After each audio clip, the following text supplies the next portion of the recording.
Deixa eu ver como é que...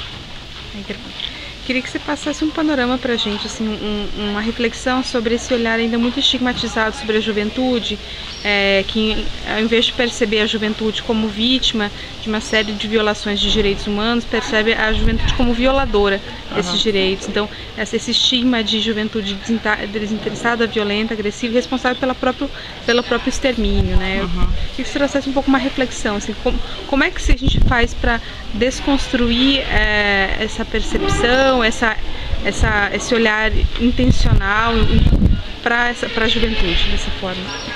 Eu tenho a impressão assim, ó, que a ação é demarcada pelo modo com que a gente olha para os jovens.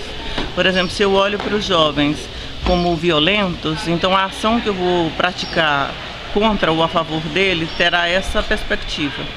Então, se, por exemplo, eu considero o conceito que eu carrego de jovens é o conceito que vai direcionar a ação.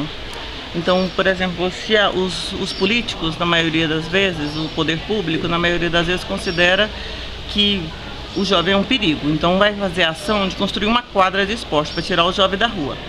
Mas depois ele não pode entrar na quadra. Quer dizer, uma ação que ela não tem uma consequência, ela não chega no jovem. Mesmo que a ação é intencionada, mas ele vai dizer, esse jovem vai estragar a quadra, vai pôr um tipo de tênis que esse jovem não pode usar.